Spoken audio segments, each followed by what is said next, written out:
ஓட்டமும் நடையுமா தான் நம்ம ஒரு இடத்துலேருந்து இன்னொரு இடத்துக்கு போகணும் அப்படின்னா ஓட்டமும் நடையுமா தான் போகணும். பாதை வந்து நல்லா இருக்குது.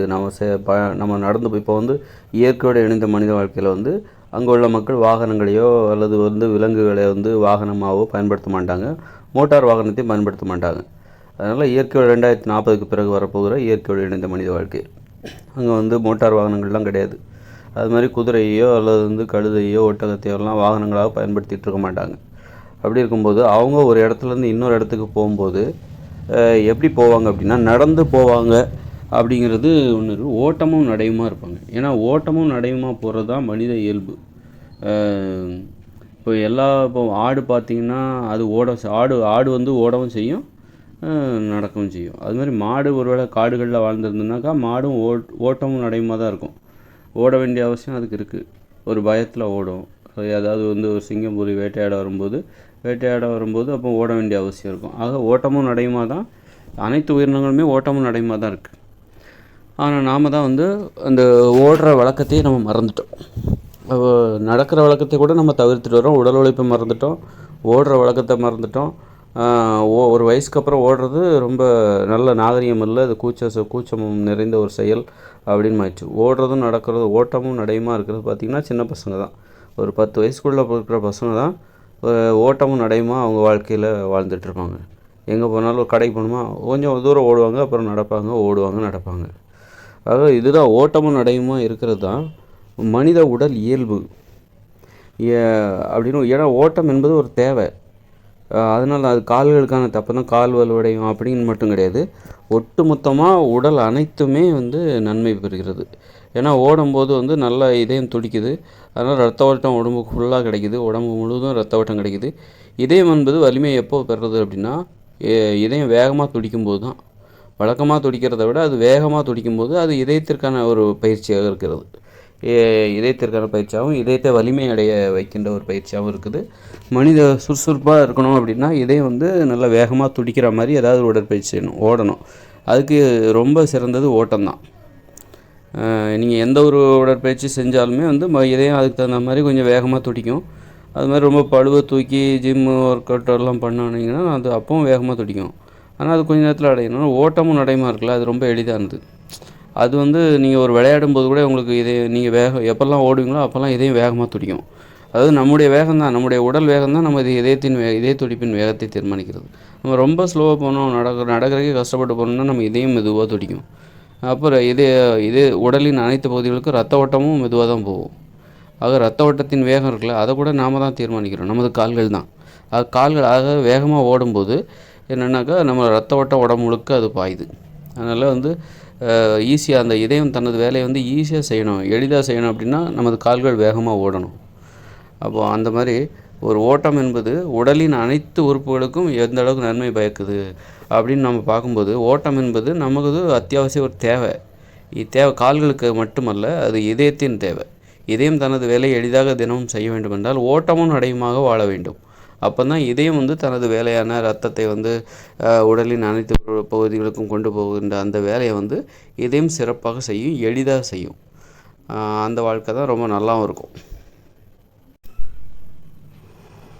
ஆனால் நம்ம இப்போ ஓட்டத்தையே மறந்துட்டோம். ஓடுறதே வந்து நிறைய பேர் மறந்துட்டாங்க. ஓடுறதுக்கு வந்து கூச்சப்படுறாங்க. எல்லாமே இருக்குது, ஷூலாம் இருக்குது, செருப்பு இருக்குது. ஆனால் ஓட தான் மாட்டேங்கிறாங்க, நடக்க தான் மாட்டேங்கிறாங்க. செருப்பு எல்லாமே இருக்குது, எல்லாமே கண்டுபிடிச்சிட்டாங்க. செருப்பு இருக்குது, நடக்கிறதுல அவங்களுக்கு எந்த சிரமமும் இல்லை, கண்ணை மூடிட்டு நடக்கலாம்.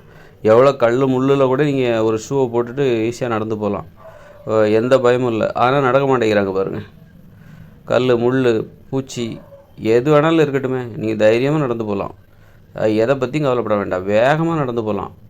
ஆனால் யாரும் நடக்க மாட்டேங்கிறாங்க. ஏன்னா ஷூ போட்டுட்டிங்கன்னா நீங்கள் முள் எதுவும் நீங்கள் பார்க்க தேவையில்லை, வேகமாக நடக்க போகலாம். பூச்சி கூட பார்க்க தேவையில்லை, அப்படியே வேகமாக நடந்து போகலாம். ஆனால் பாருங்கள், யாரும் நடக்க கூட மாட்டேங்கிறாங்க. இவ்வளோ ஷூவெல்லாம் இருக்குது. ஷூ போட்டுட்டு நீங்கள் வந்து எங்கே வேணாலும் எப்படி வேணாலும் போகலாம், முள்ளில் வேகமாக நடந்து போகலாம். ஆனால் ஷூ இருக்குது, ஆனால் வந்து யாரும் நடக்கிறதுக்கு தான் மக்களுக்கு அந்த அளவுக்கு மனம் இல்லை. அந்த நடக்கிறதுல கூச்சம், ஓடுறதுல கூச்சம், உடல் உழைப்பதில் கூச்சம், அப்படி உடல் உழைப்பதில் தயக்கம், உடல் உழைக்க முடியலை, ஓட முடியலை, நடக்க முடியலை. அப்போ கஷ்டப்பட்டு நடக்கிறாங்க. ஒரு 40 வயசு வரைக்கும் கஷ்டப்பட்டு நடக்கிறாங்க. அதுக்கப்புறம் அந்த நடக்கிறதையே குறைச்சிக்கிறாங்க. அப்புறம் வந்து நடக்கிறத கூட தவிர்த்துடுறாங்க. ஓடுறத ஒரு 20 வயசுக்குள்ளே மறந்துடுறாங்க. இதுக்கெல்லாம் என்ன காரணம் அப்படின்னா, இந்த உப்பு உப்பு கலந்து சமைக்கப்பட்ட மலிவான உணவுகளை சாப்பிட்றது தான் காரணம். உப்பு கலந்து சமைக்கப்பட்ட உணவுகள் அனைத்துமே ஒரே மாதிரியானவைன்னு சொல்ல முடியாது. அதுலேயும் வந்து மலிவான மோசமான உணவுகள், கொஞ்சம் நல்ல உணவுகள் இருக்குது. அதில் நம்ம நல்ல உணவுகளை தான் நம்ம தேர்ந்தெடுத்து சாப்பிடணும். நாம் சாப்பிட்ற இட்லி, பூரி, பொங்கல், தோசை, ஆப்பம், இடியாப்பம், சப்பாத்தி, பூரி, அப்புறம் வந்து பழைய சாதம், சாம்பார் சாதம், தயிர் சாதம், வத்த குழம்பு, அப்புறம் மாமிச உணவு, இது அனைத்துமே வந்து உடல் உழைக்க நம்மை விடாமல் செய்யும். உடல் உழைக்க விடாது. உடல் உழைச்சோன்னு வச்சுக்கோங்க, மீறி உடல் உழைச்சா உங்கள் உடம்பு அவ்வளோ வலிக்கும், ரொம்ப கடுமையாக வலிக்கும். ஒரு நடந்துட்டிங்கனாலே அவ்வளோதான், ஒரு 2 கிலோமீட்டர் நடந்துட்டிங்கனாலே உங்கள் கால் அவ்வளோ வலிக்கும். அதனால தான் நிறைய பேர் கால் வலிக்கும், கை வலிக்கும், அதனால தான் நடக்க மாட்டேன், ஓட மாட்டேன்னு சொல்கிறதுக்கு காரணமே இந்த உணவுகள் தான், இந்த மலிவான உணவுகள் தான். உப்புனால் சமைக்கப்பட்ட உப்பு கலந்து சமைக்கப்பட்ட மலிவான உணவுகள். இந்த தோசை, இட்லி, பூரி, பொங்கல், ஆப்பம், இடியாப்பம், பப்ஸு, சமோசா, இந்த மாதிரி பிரியாணி, பழைய சாதம், இந்த மாதிரியான உணவுகள் தான். இதிலே நீங்கள் வந்து உயர்தரமான உணவுகளை சாப்பிட்ணும். உப்பு கலந்து சமைக்கப்படுகிற உணவுகளில் உயர்தரமான உணவுகளை நீங்கள் சாப்பிட்ணும். எந்த உணவுன்னா, வேக வைக்கப்பட்ட சுண்டல், கொண்டக்கடலை, அதாவது வேக வைக்கப்பட்ட வேர்க்கடலை, பாதாம் பருப்பு, அதில் பச்சையாக கூட சாப்பிட்லாம். காய்கறிகள், பழங்கள், அந்த மாதிரி சுரைக்காய் கூட்டு, காய்கறி கூட்டு, அப்படி நீங்கள் வந்து நீங்களே சமைச்சு சாப்பிடணும். அப்போ தான் உங்களுக்கு வந்து அதில் ஒரு கற்பனை வளம் வரும். சமையல் கலை, அதாவது ஓவியம், நடனம், இது எல்லாருக்கும் பொதுவான ஒரு கலை. இது வந்து விருப்பம் கிடையாது. எனக்கு ஓவியம் பிடிக்கும் பிடிக்காதுன்னு யாரும் சொல்ல முடியாது. அதாவது சாப்பிட்றது எப்படி எல்லாருக்கும் பிடிக்குமோ, சுவாசிப்பது எப்படி எல்லாருக்கும் பிடிக்குமோ, அது மாதிரி ஓவியம் வந்து எல்லாருக்கும் பிடிக்கும். அதே மாதிரி சமையல் கலைங்கிறதுக்குள்ள எனக்கு பிடிக்கும் பிடிக்காதுன்னு யாரும், ஏன்னா எல்லாருமே சாப்பிட்றாங்க, அப்போ எல்லோரும் சமைச்சே ஆகணும். உண்மையான சிறந்த உணவு என்னென்னாக்கா, அவங்கவுங்க கையால் சமைச்சு சாப்பிட்றாங்கள்ல, அதுதான் உலகின் சிறந்த உணவு. மற்றவங்க கையால் சமைச்சு, அம்மா கையில் சமைச்சு பரிமாற, அதுதான் சிறந்த உணவுன்னு சொல்லுவாங்க. அதெல்லாம் சும்மா அம்மாவை ஏமாத்துறதுக்காக கண்டுபிடிக்கப்பட்ட வசனங்கள். பெண்களை ஏமாத்துறதுக்காக இந்த மாதிரி வசனங்களை வந்து ஆண்கள் கண்டுபிடிச்சாங்க. அவங்கவுங்க உணவை அவங்க கையாலவே சமைக்கணும், அதுதான் சிறந்த உணவு. அதான் நீங்கள் மற்றவங்களோட பகிர்ந்து கொள்ளுங்க, அது வேறு விஷயம். எனக்கு சமைக்கவே தெரியாதுன்னு சொல்கிறது அருவருப்பிலும் அருவருப்பானது, ரொம்ப அருவருப்பானது, வெட்கக்கேடு. அது ஒரு ஒரு கேவலமான மனப்பான்மை. அது சமைக்கிறது எனக்கு தெரியாதுன்னு சொல்லிட்டு பெருமைப்படுறது, சமைக்க தெரியாதுன்னு சொல்கிறது, அந்த மாதிரி நம்ம வந்து சமைக்க தெரியாத, அதுவும் ஒரு அறியாமையில் தான் செய்கிறோம். சமைக்காமலும் நம்ம வாழ முடியும், வாழலாம், அதனால் ஒன்றும் இல்லை, சமைக்க தெரியணுங்கிற அவசியம் இல்லை. இதெல்லாம் ஒரு மூட நம்பிக்கை. சமைக்க தெரியணும், அது ஒரு கலை, அதில் ஒரு கற்பனை வளம் இருக்குது, அதில் ஒரு படைப்பு திறன் இருக்குது. புதிதாக நாம் வந்து தினமும் நாம் சாப்பிட்ற சாப்பாடை எப்படி சுவையாக சாப்பிட்றது. நேற்று வேறு மாதிரி சாப்பிட்டோம், இன்றைக்கி வேறு மாதிரி சாப்பிட்டோம். இப்போ நேற்று நான் வந்து என்ன பண்ணேன் அப்படின்னா, சுரைக்காய் கூட்டு, சுரைக்காவை கொஞ்சம் ஒரு சின்ன சுரைக்காவை துண்டாக நறுக்கி, அதில் மஞ்சள்தூள், வெந்தயம், கடலைப்பருப்பு, வேர்க்கடலெல்லாம் போட்டு அதை சமைச்சு சாப்பிட்டேன். அதை கொஞ்சம் எண்ணெய் ஊற்றி தாளித்து, அவ்வளோதான், வேறு உப்பு போட்டு சமைச்சு சாப்பிட்டேன். அதில் கொஞ்சம் பெருங்காயத்தூள்லாம் போட்டு. இன்றைக்கி அதே இதில் தான், இன்றைக்கி எல்லாம் அடுத்து நான் சமைக்கும்போது அதே சுரைக்காய் கூட்டு சாப்பிடும்போது என்னென்னா, அதில் கொஞ்சம் இந்த மக்காச்சோளத்தை போட்டு, சுரைக்காவும் துண்டாக வெட்டி, மக்காச்சோளம், பச்சை மக்காச்சோளத்தை எடுத்து அதை வந்து உதிர்த்து, அதோட விதைகளை உதிர்த்து, மக்காச்சோளத்தை போட்டு, ஒரு மக்காச்சோளத்தை போட்டு, ஒரு சின்ன சுரைக்காய் போட்டு, அதே தான் மற்றது கடலைப்பருப்பு எல்லாத்தையும் போட்டு, வெந்தயம், பெருங்காயத்தூள், மஞ்சத்தூள் எல்லாம் போட்டு, சும்மா கொஞ்சம் நேரம் எண்ணெய் ஊற்றி வதக்கினாலே போதும், உப்பு போட்டு சாப்பிட வேண்டியதான். இந்த மாதிரி ஒரு புதுசாக தோணும் நமக்கு என்ன இதுவே ஒரு ஆர்வமாக இருக்கும், நமக்கு ஒரு தன்னம்பிக்கை கொடுக்கும். நமக்கு வந்து சமைக்காத ஒவ்வொரு நாளும், நாம் சமைக்க தெரியாதுன்னு சொல்கிற ஒவ்வொரு நாளும், நாம் சமைக்காத ஒவ்வொரு நாளும், நாம் சாப்பிட்ற உணவை நாமளே சமைக்காத ஒவ்வொரு நாளும் நமக்கு அது ஒரு தாழ்வு மனப்பான்மை தான் ஏற்படுத்தும். தாழ்வு மனப்பான்மைங்கிறது இப்படி தான் உருவாகும். அதாவது நீங்கள் வந்து உங்களுக்கு வந்து இந்த படைப்புத்திறன், கற்பனை திறன் இல்லை அப்படிங்கிற மாதிரி நீங்கள் உணர்ந்தீங்கன்னாக்கா உங்களுக்கு தாழ்வு மனப்பான்மை வரும். அப்போ கற்பனை திறன், படைப்புத்திறன்கிறது இந்த மாதிரி புதிய உணவுகளை நீங்கள் வந்து 2-3 உணவுகளை ஒன்றா சேர்த்து புதிய உணவுகளை நீங்கள் உருவாக்குறீங்க. அதில் ஒரு புதிய சுவையை உருவாக்குறீங்க. அதான் சமையல் கலை. சமையல் கலைங்கிறது ஒரு புதிய உணவு, 2-3 உணவை ஒன்றாக்கி அதை வந்து ஒரு புதிய சுவையுடைய அதோட மாற்றுறீங்க. புதிய சுவையுடைய ஒரு புதிய உணவாக மாற்றுறீங்க. அப்போ உங்களுக்கு ரொம்ப தன்னம்பிக்கை ஏற்படும். இதை வந்து தினமும் திட்டமிடுவாங்க, இன்றைக்கி என்ன செய்யலாம் புதுசாக, அதை இதோடு சேர்க்கலாம், இதை அதோடு சேர்க்கலாம், அந்த உணவை இதோடு சேர்க்கலாம், இந்த உணவை அதோடு சேர்க்கலாம், கரும்பு சாரோடு அதை சேர்க்கலாம், அப்படி இப்படின்னு ஏதாவது யோசனை வந்துக்கிட்டே இருக்கும். சும்மா ஒரு அளவுக்கு 2 நாளைக்கு ஒரு வாட்டியோ இல்லை ஒவ்வொரு நாளைக்கு ஒரு வாட்டியோ ஏதோ ஒன்று அப்படியே வந்துகிட்டே இருக்கும். இந்த மாதிரி நாம் சாப்பிட்ற உணவை நாமளே சமைக்கணும், நம்ம கையால் சமைக்கணும். அந்த அப்படி சமைக்கும்போது நாம் சாப்பிட்ற உணவு நம்ம கட்டுப்பாட்டில் வந்துடும். நாம் என்ன சாப்பிட்ணும் அப்படிங்கிறது நாம் தான் முடிவு பண்ணுறோம். இப்போ வந்து பார்த்திங்கன்னா பெண்கள் தான் முடிவு பண்ணுறாங்க. ஒரு குடும்பத்தில் உள்ள எல்லோரும் என்ன சாப்பிட்ணுங்கிறத பெண்கள் தான் முடிவு பண்ணுறாங்க. நீ வந்து இன்றைக்கி வத்த குழம்பு தான் சாப்பிட்ணும் அப்படின்னு நினச்சிட்டு அவங்க வந்து சொல்லாமல் என்ன பண்ணுறாங்க, சமைச்சு டேபிளில் வச்சுருவாங்க. எல்லோரும் வத்த குழம்பு தான் சாப்பிடுவாங்க, கொஞ்சம் தயிர் போட்டுக்கோங்க அப்படின்னு சொல்லிட்டு. இல்லை நீங்கள் இன்றைக்கி எல்லாருமே ரசமும் பருப்பும் தான் வச்சு சாப்பிட்ணும், பருப்பு கூட்டு வச்சுருக்கேன், அப்புறம் கொஞ்சம் ரசம் வச்சுருக்கேன், இதை எல்லோரும் இன்றைக்கி சாப்பிட்ணும். அவங்க டேபிளில் வச்சுருவாங்க, எல்லோரும் அதை சாப்பிடுவாங்க. அப்போ நீங்கள் என்ன சாப்பிட்ணுன்ட்டு உங்கள் வேறு ஒருத்தர் முடிவு பண்ணுறாங்க. அது உங்கள் அம்மாவாக இருக்கலாம், உங்கள் மனைவியாக இருக்கலாம். அந்த மாதிரி முடிவு பண்ணக்கூடாது. இப்போ வந்து என்ன சொன்னாங்க அப்படின்னா, இப்போ மாட்டுக்கறி சாப்பிடக்கூடாது அப்படின்னு ஒரு கும்பல் சொல்லும்போது பெரும்பாலான மக்கள் என்ன சொன்னாங்கன்னாக்கா, நான் என்ன சாப்பிடணுன்னு நீ சொல்லாத, நான் சாப்பிட்றது எனது விருப்பம், அதை நீ தடுக்கக்கூடாது அப்படி சொன்னாங்க. அப்படி தானே? அப்போது அது எப்படி வந்து சரியான ஒரு வாதமோ, மாட்டுக்கறி சாப்பிட்றது தப்பு, அது தப்பு தான். ஆனால் வந்து அதை வந்து ஒருத்தர் வந்து ஒரு ஒரு அரசாங்கமே சட்டம் ஏற்றாத போது ஒரு தனிநபர் வந்து மற்றவங்க மேலே தனது கருத்தை வன்மையாக திணிப்பது தவறு. அரசாங்கத்துக்கு தான் அந்த சட்டம் இருக்குது. அந்த சட்டத்தை அரசாங்கம் கொண்டு வந்துச்சுன்னா, நீங்கள் மாமிசம் யாரும் சாப்பிடக்கூடாதுன்னு ஒரு சட்டம் கொண்டு வந்துச்சுன்னா அதை நம்ம பின்பற்றி தாங்கணும். அந்த மாதிரி சட்டம் கொண்டு வந்தால் கூட நல்லது தான். அப்படி இருக்கும்போது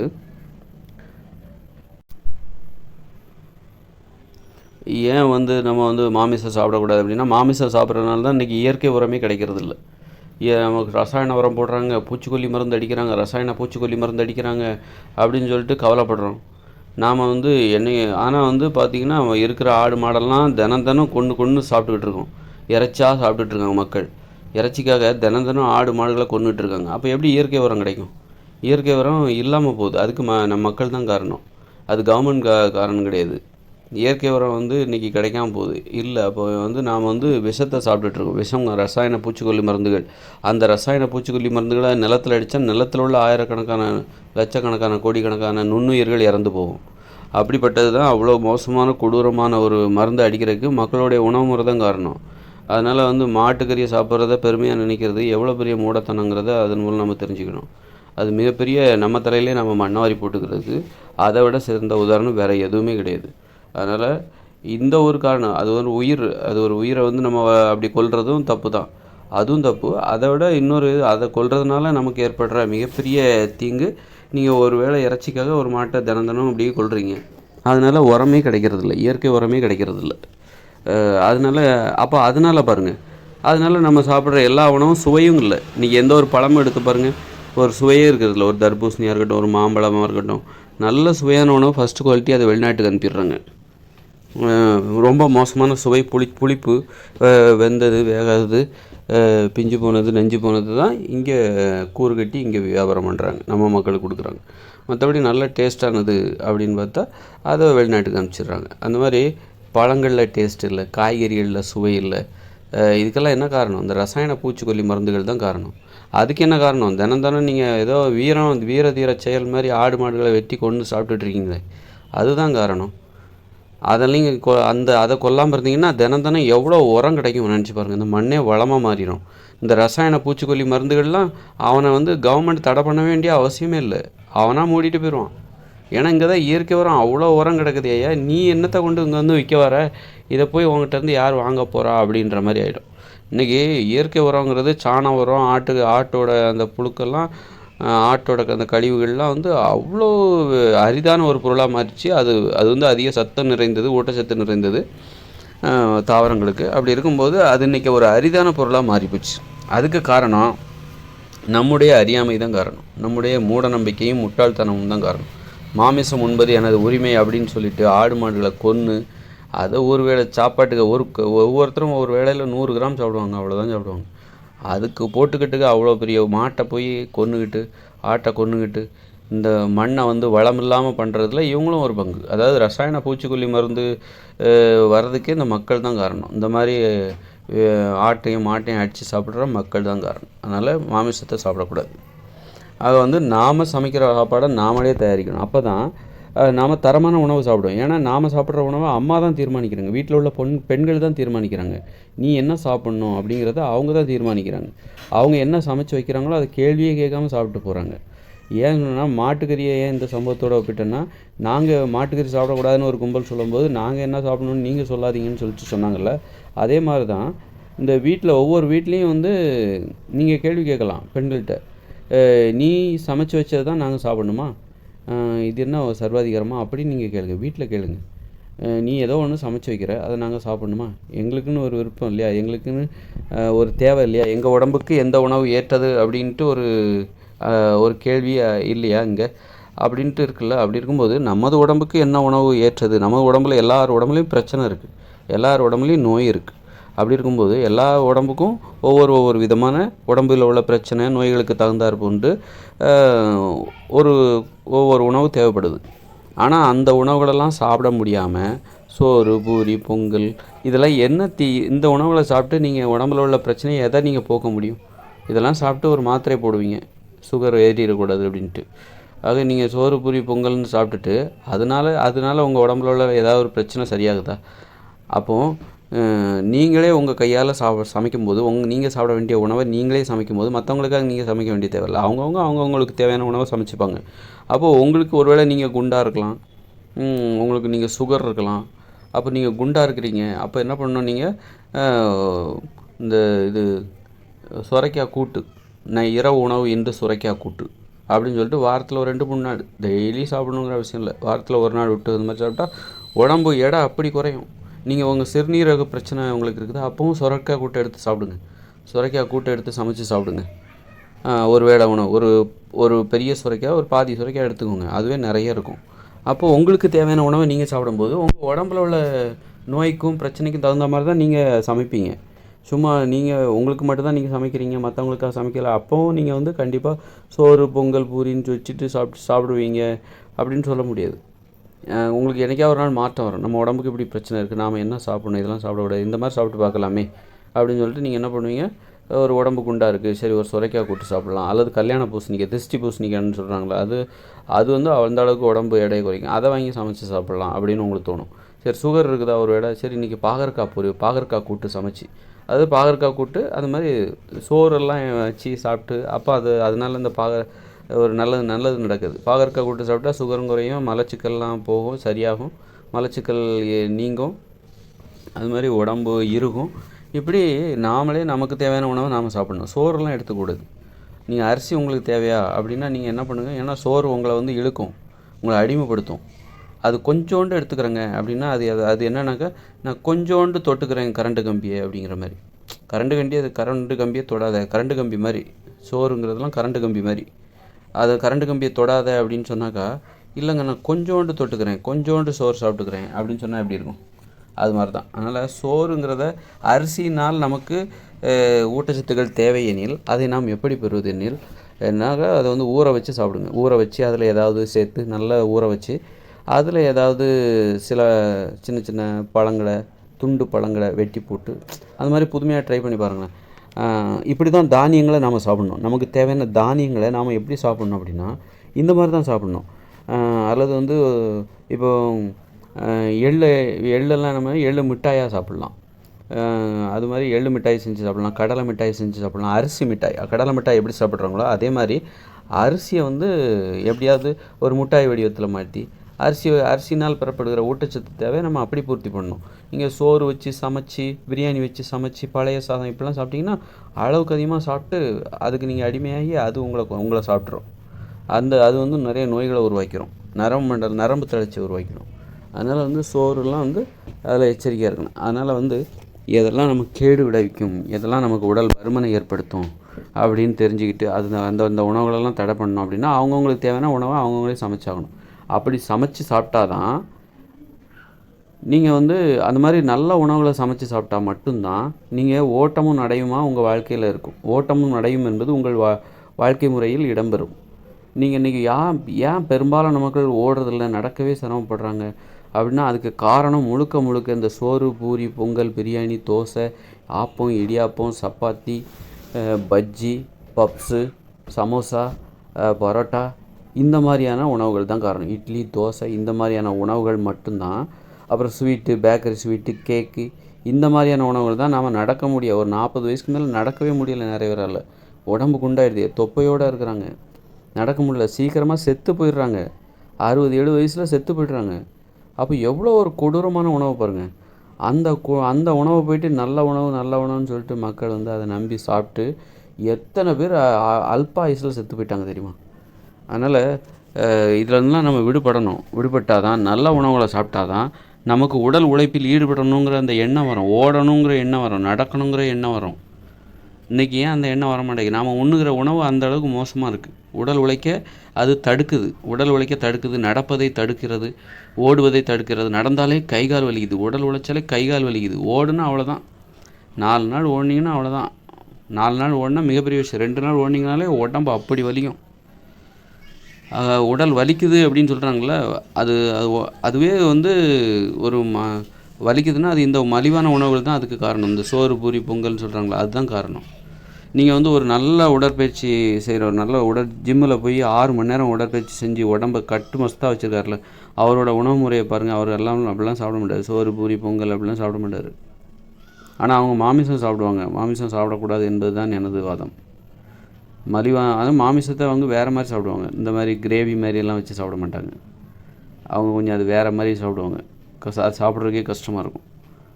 அவங்க சாப்பிட்ற உணவு முறை அவங்களுக்கு கஷ்டமாக தான் இருக்கும். கஷ்டப்பட்டு தான் அவங்க சாப்பிட்ற அந்த கட்டுப்பாடு அந்த உணவு முறையை அவங்க சாப்பிடுவாங்க. நம்ம சாப்பிட்ற உணவு நமக்கு கஷ்டமாக இருக்கணும்.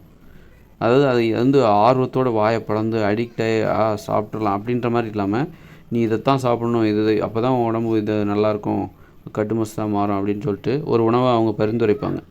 அப்படி இருக்கும்போது அந்த அப்படி பரிந்துரைக்கிற உணவை வந்து சாப்பிட்றது அவ்வளோ கஷ்டம். அவங்க உணவு அப்படி சாப்பிட்றதுனால தான் அதனால் அவங்க அந்த அளவுக்கு உறுதியான உடல் வருது.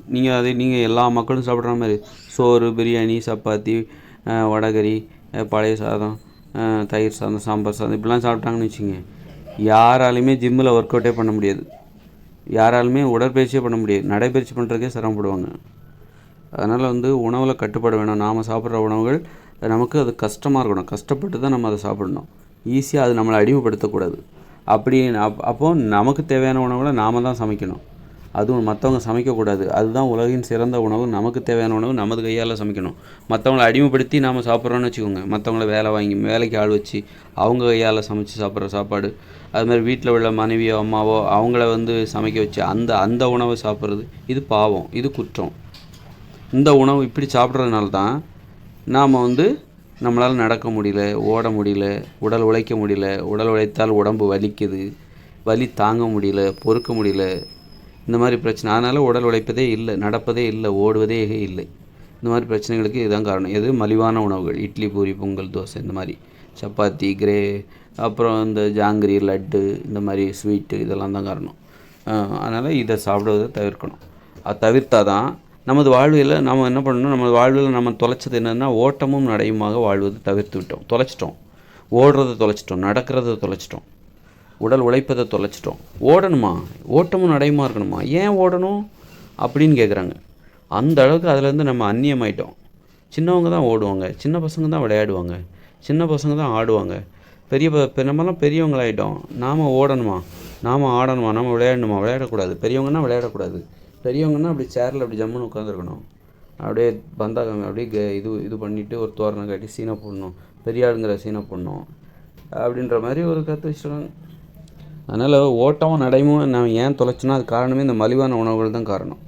மலிவான உணவுகள் இட்லி, பூரி, பொங்கல், தோசை சாப்பிட்டு உங்களால் ஓடவே முடியாது, நடக்கவே முடியாது, உடற்பயிற்சி செய்யவே முடியாது, உடல் உழைப்பில் ஈடுபடவே முடியாது. ஈடுபட்டால் பயங்கரமாக உடம்பு வலிக்கும், தாங்க முடியாத அளவுக்கு வலிக்கும். அதே நீங்கள் வந்து இந்த சோறு, பூரி, பொங்கல் இந்த மாதிரியான மலிவான உணவு நான் எதெல்லாம் சொன்னனோ, பரோட்டா அந்த மாதிரி அதெல்லாம் முற்றிலும் தவிர்த்து விட்டு நீங்கள் உப்பு கலந்து சமைக்கப்பட்ட உணவுகளில் கொஞ்சம் உயர்தரமான உணவுகள் அப்படி சாப்பிட்டு பாருங்கள். உங்களுக்கு உடம்பே வலிக்காது. எவ்வளோ உடல் உழைத்தாலும் அந்த அளவுக்கு உடம்புலாம் வலிக்காது. நீங்கள் வந்து தினமும் 4 கிலோமீட்டர் ரன்னிங் போங்க, அப்போ கூட உங்களுக்கு உடம்பு வலிக்காது. ஜிம்மில் ஒர்க் அவுட் பண்ணாலும் அந்த அளவுக்குலாம் உடம்பு வலிக்காது. உடம்பு வலிக்கிறதுக்கு காரணமே இந்த மலிவான உணவுகள் தான் காரணம். ஏதாவது உடல் உழைப்பில் ஈடுபட்டாலோ, உடற்பயிற்சியில் ஈடுபட்டாலோ, நடைப்பயிற்சி செய்தாலோ, ஓடினாலோ, ஆடினாலோ உடம்பு ஏன் தாங்க முடியாத அளவுக்கு வலிக்குதுன்னா அதுக்கு காரணம் இந்த இந்த மலிவான உணவுகள் தான். இட்லி, பூரி, பொங்கல், தோசை, தமிழ் கலாச்சாரம்னு சொல்லிட்டு சாப்பிட்றீங்களே. இட்லி, பூரி, பொங்கல், பிரியாணி, பழைய சாதம், சப்பாத்தி, அப்புறம் சமோசா, பப்ஸு, இந்த மாதிரி லட்டு, ஜாங்கிரி, ஜிலேபி, இந்த மாதிரியான உணவுகள் தான் உங்களை உடம்பு வலிக்கிறதுக்கு காரணம். அதனால் நீங்கள் வேணால் பரிசோதனை பண்ணி பாருங்கள். நான் பரிசோதனை பண்ணி தான் சொல்கிறேன். நான் எதை சொன்னாலும் என் வாழ்க்கையிலேருந்து தான் சொல்லுவேன்.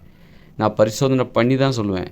சும்மா நான் புத்தகத்தை புரட்டி அங்கே பல புத்தகங்களை இழுத்து போட்டு படித்து ஆராய்ஞ்சு கருத்துக்களை வெளியிடுகிற ஆராய்ச்சியாளன் நான் கிடையாது.